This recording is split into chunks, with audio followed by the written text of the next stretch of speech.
যারা জনগণের মতামতের ভিত্তিতে নিয়মতান্ত্রিক রাজনীতিতে আসে তাদেরকে কোনোখানে ব্যান করা হয় না।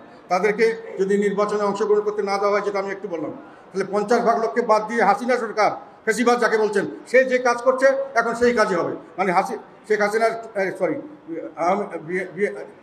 আওয়ামী লীগকে বাদ দিলে এবং জাতীয় পার্টিকে বাদ দিলে অর্ধেক লোক নিয়ে নির্বাচন হবে। সেই নির্বাচন কোনো সময় অবাধ সুষ্ঠু নিরপেক্ষ নির্বাচন করা বলা যাবে না। আর এটা আমাদের পরিষ্কার কথা। প্রতিটি রাজনৈতিক দল, যেগুলো বৈধ রাজনৈতিক দল, তাদেরকে সঠিকভাবে নির্বাচন করার সুযোগ দিতে হবে।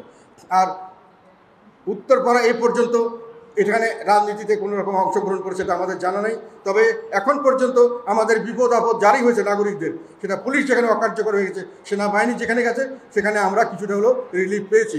এখন পর্যন্ত মানুষের ভরসা হলো বিপদ হলে যদি কেউ না দেখে সেনাবাহিনী হয়তো দেখতে পারে, তারাও সবসময় সাকসেসফুলি পারে নাই। কাজে তাদেরকে এখানে ডিস্টার্ব করা, তাদের সম্পর্কে কোনো রকম কথা বলা আমি মনে করি জনস্বার্থের অনুকূলে নয়। এবং এই যে বলছিলাম সব প্রতিযোগী কমিয়ে দেওয়ার যে রাজনীতি, এই রাজনীতি কখনোই সফল হবে না। এটা তারা চেষ্টা করতে পারে, শেখ হাসিনা চেষ্টা করেছে, পারেন নাই। আমার মনে হয় না তারা পারবেন, তারা চেষ্টা করে দেখতে পারেন। আমরা এর জন্য উই ডোন্ট মাইন্ড। আমাদের লোকদের কাছে একটাই শুধু অনুরোধ, বি ভিজিবল, জনসমক্ষে থাকো। তোমাদেরকে নির্মূল করার যে মানুষের মনে একটা তোমাদের সম্পর্কে ভুলে যাওয়া এবং তোমাদের মধ্যে হতাশা, এই সৃষ্টির জন্যই এরা এই সমস্ত পায়তারা করছে।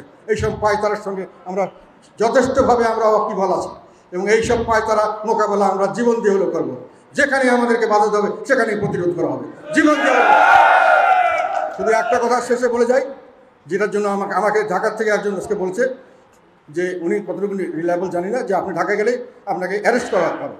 আপনি বরং রংপুরে থাকেন, রংপুরের লোক আর সামনে আপনাকে অ্যারেস্ট করতে সরকার সাহস করবে না। এটাতে আমি আমার অন্তর থেকে এই জিনিসটাকে আমি অত্যন্ত সুন্দরভাবে গ্রহণ করেছি। আমি অ্যারেস্ট হওয়ার জন্য ভয় করি না। এবং আমার কাছে এটাই ভালো লেগেছে, রংপুরের লোক সবসময় সত্যের পথে থাকে। ওরা গতানুগতিক ধারায়, মানে গড্ডালিকা প্রভাবে গা বাঁচিয়ে দেয় না, সত্যের পথে দাঁড়ায়। সেটা তারা দেখেছে এরশাদ সাহেবের সময় আন্দোলন, যখন 91-এর পরে যখন এরশাদ সাহেবকে নিয়ে আন্দোলন করা, রংপুরের লোক সারা দেশ একদিকে, রংপুরের লোক আরেকদিকে গিয়ে এরশাদ সাহেবকে রক্ষা করেছে। একই সঙ্গে আমি এটাও বলতে চাই, আমাদের এই রংপুর এইসব এলাকার মানুষের একটা ইতিহাস আছে, যেটা নুরুল দিনের ইতিহাস। সেখানে একজন কৃষক, তাকে যখন ইংরেজরা সবাইকে ঘুষ দিয়ে হোক, যেভাবে হোক, তাদেরকে ম্যানেজ করে দালালি করতেছিল সবাই, তখন রংপুরের এই নুরুল দিন এই তার লোকজন নিয়ে রুখে দাঁড়িয়েছিল, এই শুধু বাঁশের লাঠি নিয়ে এই বন্ধু ইংরেজদের গুলি এবং কামানের বিপক্ষে।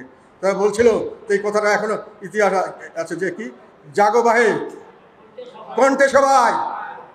সেই রংপুরের লোক আবার উঠবে। এবার রংপুরের থেকে এই আন্দোলন আমি চাই, জাগো বাহে কণ্ঠে সবাই।